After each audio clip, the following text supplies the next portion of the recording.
ज्योति, ओ ज्योति, जरा सुन तो, कब तक ऊपर बैठी रहेगी? जी मम्मी जी, आती हूँ अभी, बस 2 मिनट। अरे 2 मिनट तुम्हारा कभी पूरा होता ही नहीं, मैं चाहे थक जाऊं चिल्लाते चिल्लाते। अरे बस उतर रही हूँ मम्मी जी। ज्योति एक काम कर, छत से कूद जा, सीधे नीचे पहुंच जाएगी। दीदी, इनको बस आवाज देने की आदत है, सीढ़ियों से तो हमें ही उतरना पड़ता है ना। सही कहा, पर सासू माँ का हुक्म तो मानना पड़ेगा ना। सासू माँ के कारण हमें मैराथन रनर बनना पड़ता है, ऊपर नीचे की ड्यूटी। दोनों में हल्की फुल्की हंसी मजाक से बातचीत होती है, लेकिन दोनों जानती कि नीचे पहुंचते ही ताने सुनने ही पड़ेंगे। अरे तुम दोनों सीढ़ियां उतर रही थी या बना रही थी? इतना टाइम क्यों लगा? मम्मी जी, सीढ़ियां पुरानी है, कदम संभाल कर रखना पड़ता है। हाँ मम्मी जी, ज्योति तो मानो सीढ़ियों की इनकम टैक्स ऑफिसर है, हर स्टेप का पूरा ऑडिट करती है। हिसाब रखने से ज्यादा काम में तेजी जरूरी होती है बहू। तेजी से उतर कर गिर गई तो घर में काम कौन करेगा मम्मी जी? वाह बहू, तुम्हें तो हर बात में कानून की धारा ढूंढनी आती है। वकील बनने आई हो या बहू बनने? सास के तानों के बीच सीमा मजाक का तड़का लगाती रहती है, जिससे घर का माहौल हंसी से भर जाता है। चलो ठीक है, अब खड़ी मत रहो, जरा रसोई में आकर मदद करो। जी मम्मी जी, अभी आ रही हूँ। ज्योति, अब तो मम्मी जी की नजर से बचना मुश्किल नहीं, नामुमकिन है। हाँ दीदी, यही सच्चाई है, अब तो आराम भी बंद। रोज की तरह ताने और चुटकुले चलते रहते हैं। वहीं दूसरी तरफ घर के दोनों बेटे दुकान पर पहुंचते हैं। वहां उन्हें दुकान का नौकर रामू बिजली का बिल देता है। भैया जी, इस बार बिजली का बिल देखिए, इतना ज्यादा कि महीने की आधी कमाई खा जाएगा। क्या? 7,000 का बिल? अरे बिक्री तो इतनी हुई नहीं जितना बिजली का खर्चा बढ़ गया। सही कह रहे हो भैया, रोज मेहनत कर रहे हैं लेकिन नतीजा खाली जेब और भारी बिल। सोचना पड़ेगा आखिर दुकान में ऐसा क्या हो रहा है जो खर्चा आमदनी से ज्यादा है। दोनों भाई गंभीरता से चर्चा करते हैं, खर्चों का हिसाब जोड़ते हैं। तभी दुकान में एक ग्राहक दुबे अंदर आता है। भाई जरा ये 10 सामान निकालना, अच्छे से पैक करना और जल्दी भी कर देना। जी जी। देखो, ऐसे ग्राहक रोज आए ना तो दुकान चमक उठे। हाँ, लेकिन उम्मीद का फल देखना पड़ेगा, पहले सौदा पूरा हो जाए। करीब 15 मिनट दुबे दुकान में रुकता है, ठंडी हवा में आराम से बैठता है, फिर अचानक बहाना बनाता है। अरे रहने दो भाई, ये सामान अभी जरूरत नहीं है। साहब लेना नहीं था तो पैक क्यों कराया? बाहर बहुत गर्मी थी, थोड़ी देर एसी की हवा खानी थी तो बहाना कर लिया। देखा विकास, लोग खरीदारी नहीं हवा खाने आते हैं और हमारी जेब खाली कर रहे हैं। भैया अब तो फैसला करना होगा, दुकान में खर्चा कम करो वरना हालत और बिगड़ जाएगी। भाइयों के चेहरे पर चिंता साफ दिख रही थी। उन्होंने ठान लिया कि अब लागत घटाने की दिशा में कदम बढ़ाना होगा। सबसे पहले एसी बंद करना होगा, यही तो सबसे बड़ा खर्चा है और फायदा बिल्कुल नहीं। सही कहा, पंखा चलाओ, ग्राहक अगर लेना चाहेंगे तो बिना एसी भी खरीदेंगे। बिल्कुल, असली ग्राहक को सामान चाहिए, न कि सिर्फ ठंडी हवा। दोनों भाइयों ने तय कर लिया कि दुकान की फिजूल खर्ची बंद करनी है।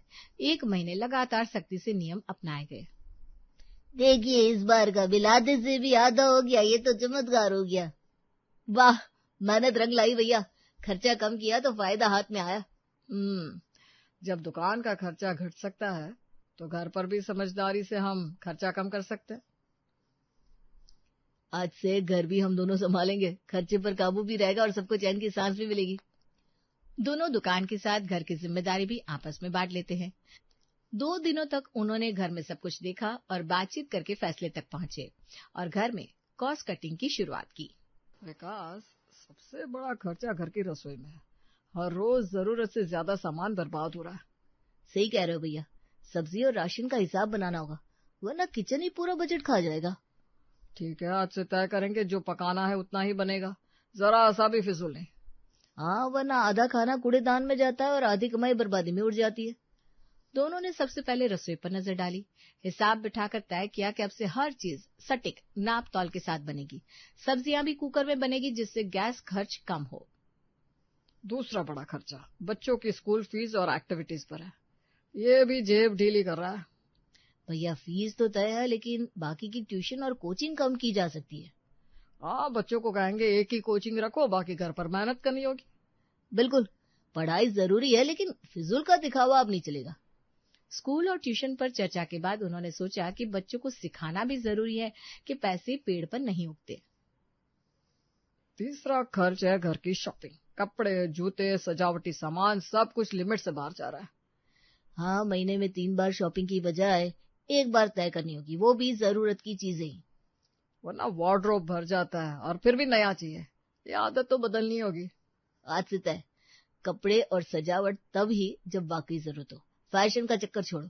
शॉपिंग की लिस्ट काटते हुए दोनों को लगा कि सबसे मुश्किल हिस्सा बच्चों की कॉपी किताब है, जो हर महीने बढ़ता ही जा रहा है। कॉपी किताब का खर्चा भी कम नहीं है, हर महीने नया नया खरीदना पड़ता है। भैया, बच्चों से कहेंगे कि पुरानी कॉपी पूरी करो, आधी छोड़कर नई लेने की आदत नहीं चलेगी। और किताबें, वो भी सीनियर बच्चों से सेकंड हैंड में मिल सकती है। ये तो आसान हल है। बिल्कुल, इससे बच्चों को बचत की अहमियत भी समझ में आएगी और हमारा बजट भी संभलेगा। 4 दिनों में भाइयों ने घर का पूरा हिसाब पलट दिया। जैसा उन्होंने बात की थी वही उन्होंने शुरू कर दिया। दोनों ने अपनी पत्नियों को बुलाकर बात पहले किचन से शुरू की। अब से नियम तय है, हर सब्जी और खाना सिर्फ प्रेशर कुकर में बनेगा और किसी बर्तन में नहीं। अरे भैया जी, हलवा भी कुकर में बनेगा क्या? उसमें तो आधा स्वाद ही चला जाएगा। स्वाद बाद में, पहले खर्चा कम होना चाहिए। अब से हलवा भी कुकर में ही बनेगा। तो फिर रायता भी कुकर में, चाय भी कुकर में बना लीजिए। हाँ देखो, जितना कुकर में बन सकता है उतना वही बनेगा। कढ़ाई और पतीली भी अब बिल्कुल बंद। ज्योति और सीमा दोनों हंस रही थी, लेकिन दोनों भाई गंभीर थे। खर्चे की कटौती को लेकर उन्होंने मजाक को भी नजरअंदाज कर दिया। पर मम्मी जी को आलू की सब्जी भुनी हुई पसंद है, कुकर में वो स्वाद कहाँ आएगा?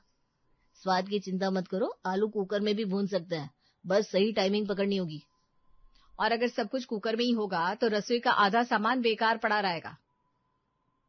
बेकार पड़े तो पड़े, खर्चे बचाने हैं, यही सबसे बड़ा नियम होगा। धीरे धीरे मजाक से शुरू हुई बात अब तकरार में बदल गई, लेकिन दोनों भाई अपने फैसले पर अड़िग रहे। अरे वाह, अब तो हमारे घर में रसोई भी किचन कम और कुकर फैक्ट्री ज्यादा लगने लगी। सही कहा, खाना कम बनेगा और सीटी ज्यादा बजेगी। पड़ोसियों को भी लगेगा कोई मिल खोली है। देखा दीदी, अब हमारी रसोई में स्वाद नहीं, सीटी ही गूंजेगी। हाँ ज्योति, अब तो बच्चों को भी लगेगा घर नहीं रेलगाड़ी में रह रहे हैं। अब दोनों को दिक्कतों का सामना भी करना पड़ रहा था और सास ससुर के ताने भी सुनने पड़ रहे थे, लेकिन भाइयों ने घर का खर्च बचाने की जिद पकड़ रखी थी। अब तो हमारे घर में सब्जी का स्वाद ही नहीं मिलेगा। हाँ भाई, पहले खाने की खुशबू पड़ोस तक जाती थी, अब पड़ोसी पूछेंगे घर है या रेलगाड़ी। इतनी कंजूसी करके अगर लखपति बन भी गए तो क्या होगा, जब खाने का स्वाद ही गायब हो। सास ससुर हर दिन चुटकी और ताने कसते, लेकिन दोनों भाइयों ने कान बंद करके अपने नियमों को लागू रखा। अरे अब तो हम बुजुर्ग भी सोचे कि चुपचाप होटल से खाना मंगा ले, कम से कम स्वाद तो मिले। और कोई रास्ता भी तो नजर नहीं आता। अब ना तो बहुओं से उम्मीद बची ना बेटों से। ताने सुनकर रोज माहौल गर्म हो जाता, पर भाइयों का निश्चय ठंडा नहीं पड़ता। उल्टा उन्होंने दूसरा कदम और बढ़ा लिया। विकास, अब अगला खर्च बच्चों की स्कूल बस का है, हर महीने जेब ढीली कर देता है। सही कहा भैया, क्यों ना बच्चों को पास के स्कूल में डाल दे, बस का खर्चा सीधा बच जाएगा। क्या? बच्चों का स्कूल बदल देंगे? वहाँ पढ़ाई का लेवल भी अच्छा है और माहौल भी। हाँ, और वहाँ के टीचर भी बहुत तारीफ करते हैं, बदलना सही नहीं लगेगा। गुणवत्ता अच्छी है पर खर्च भी तो देखो। पास का स्कूल ठीक है और पैसे भी बचेंगे। और जिसे पढ़ना होता है ना, वो कहीं पर भी पढ़ लेता है।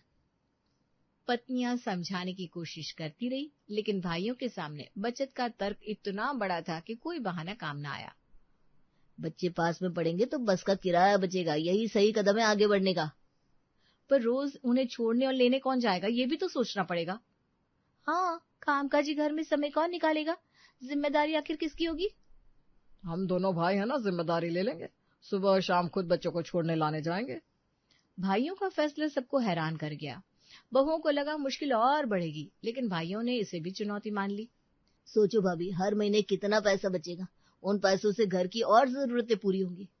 हाँ, आप दोनों तो बचत के महात्मा बन गए हो ना, पर घर चलाना आसान नहीं है। अब तो बच्चों का स्कूल भी बचत स्कूल कहलाएगा। असली पढ़ाई से ज्यादा पैसों का हिसाब पढ़ना पड़ेगा। ताने मार लो, लेकिन हमें खर्च कम करना है, चाहे कदम मुश्किल ही क्यों ना हो। अब घर की और दुकान की हर दिशा में कटौती जारी थी, मुश्किलें बढ़ रही थी, पर भाइयों ने अब तीसरा कदम आगे बढ़ाया। देखो, हम दोनों लाल रंग का पूरा थान लेकर आए हैं, अब घर में नई सिलाई का खर्चा बचेगा। अरे लाल कपड़े का इतना बड़ा ढेर, क्या घर में शादी ब्याह का मंडप से जाना है? भैया जी ये बताइए, सब लाल रंग पहनेंगे तो फर्क कैसे पता चलेगा कौन किसका है? हाँ, और हरी साड़ी पर लाल ब्लाउज पहनूंगी तो लोग कहेंगे तोता बनकर घर में घूम रही है। तोता समझो या मोर, फर्क नहीं पड़ता, खर्चा कम होना चाहिए, यही हमारी पहली प्राथमिकता है।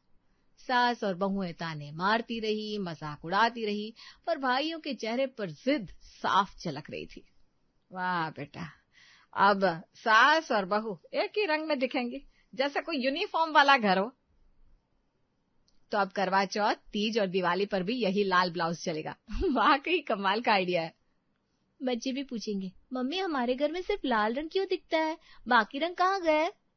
बच्चों को भी समझाओ कि रंग से ज्यादा जरूरी है घर का बजट संभालना। हर साड़ी पर नया ब्लाउज सिलवाने का खर्चा अब खत्म, एक लाल रंग काफी है सबके लिए। पत्नियां खामोश होकर एक दूसरे का चेहरा देखने लगी। उन्हें मजाक में भी डर लग रहा था कि ये फैसला सच बन जाएगा। कल को घर सजाने की बात आई तो मत कहना दीवार भी लाल करवा देना खर्च बचाने के नाम पर। ज्योति, लगता है अब मेहमानों से कहना पड़ेगा हमारे घर का ड्रेस कोड सिर्फ लाल है। सही कहा दीदी, ये तो लाल लाल परिवार बनकर मशहूर हो जाएगा पूरे मोहल्ले में। लोग क्या कहेंगे उसकी चिंता मत करो। ताने और मजाक के बीच भी भाइयों का निर्णय नहीं बदला।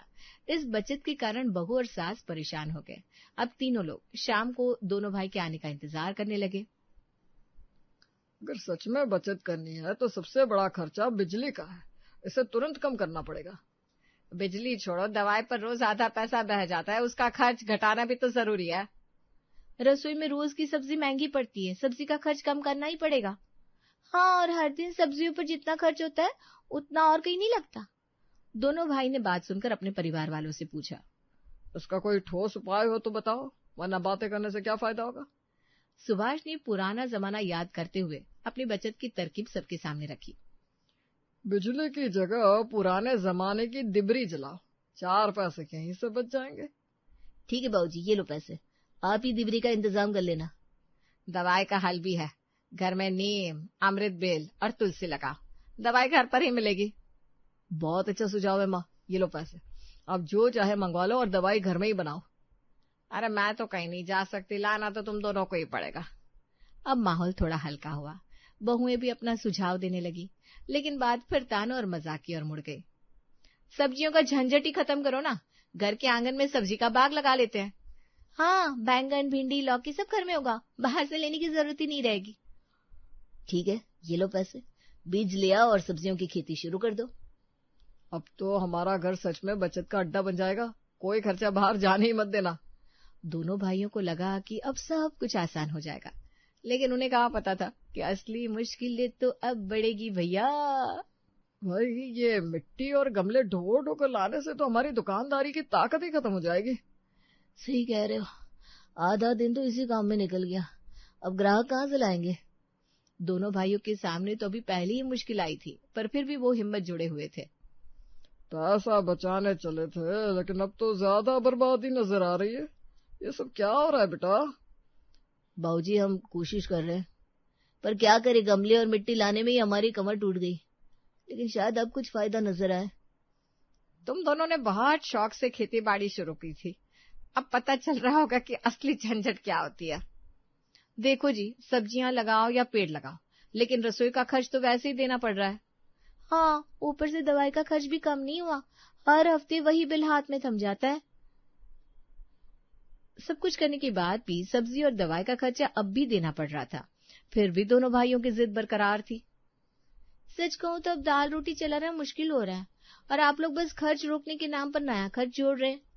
हम इतनी मेहनत कर रहे हैं, ऊपर से हमें ही ताने मारे जा रहे हैं। कुछ दिनों बाद कुछ पेड़ सूख गए, फिर उन्हें दोबारा लगाने पर नया खर्च करना पड़ा। घर के भीतर खींचतान और बढ़ गई। आखिर दोनों भाइयों को समझ में आने लगा कि उनकी गलती क्या है। भाई, सब्जी और दवाई का बिल वैसे ही है, तो इतना काम करके हमें मिला क्या आखिर। हम दोनों के सपनों की खेती ने तो हमारा काम 2 गुना कर दिया है, बचत तो कहीं दिख ही नहीं रही। देखो, कुछ पेड़ तो पहले ही सूख गए, उन्हें फिर से लगाना पड़ेगा, ऊपर से और खर्चा बढ़ेगा। हाँ भाई, और नर्सरी वाला भी कह रहा था कि अच्छे पौधे लेने होंगे वरना फिर से सूख जाएंगे। दोनों की बातें सुनकर सरोज से रहा नहीं गया और वो बोल पड़ी, लो, अब तो खेती में भी मुनाफे से पहले नुकसान झेलना पड़ रहा है, समझे मेरे होशियार बेटों। हम तो सोच रहे थे घर में हरियाली छा जाएगी, अब तो पैसा ही मिट्टी में मिल रहा है। ये सब इतना आसान नहीं है, रोज सुबह पौधों को पानी देना, देखभाल करना, उन पे खर्च करना, ये तो आप लोगों के लिए डबल टेंशन हो गई। दोनों भाइयों को एक बात समझ में नहीं आ रही थी कि इतना सब करने के बाद भी उन्हें डबल पैसे देने क्यों पड़ रहा है। भाई एक बात समझ में नहीं आ रही, सब्जी और दवाई का पौधा लग गया तो फिर पैसे क्यों दे रहा है? सही है, अगर सब घर में ही उगाना था तो खर्चे खत्म क्यों नहीं हो रहे आखिर? अरे बुद्धू बेटो, पहले पेड़ बड़े होंगे फिर फल देंगे, तब जाकर कुछ काम आएगा। हाँ, और दवा का पौधा बोया है तो पहले उसे जड़ तो पकड़ने दो, फिर असर दिखेगा। भाइयों ने आखिर मान लिया कि घर का हिसाब किताब चलाना उनकी समझ से बाहर है। दुकान की कॉस्ट कटिंग सफल थी, पर घर में नहीं। भाई अब साफ है, हमें दुकान पर ध्यान देना चाहिए और घर का काम पत्नी और माँ को सौंप देना चाहिए। हाँ, खर्च बचाने का असली तरीका दुकान में था, घर की बचत तो उल्टा मुसीबत ही साबित हुई। आखिरकार आपको हमारी कीमत का एहसास तो हुआ। घर का पहाड़ जैसा काम कोई मजाक नहीं होता। हाँ, घर की असली अर्थव्यवस्था तो औरतें ही संभालती हैं, बाकी सब बातें बनाने वाले हैं। अब तो यकीन हो गया होगा कि घर और दुकान अलग दुनिया है, औरतें घर बेहतर चला सकती है। दोनों भाइयों को आखिर समझ में आ गया कि कॉस्ट कटिंग सिर्फ दुकान पर ही ठीक है, घर संभालना औरतों का ही असली हुनर है।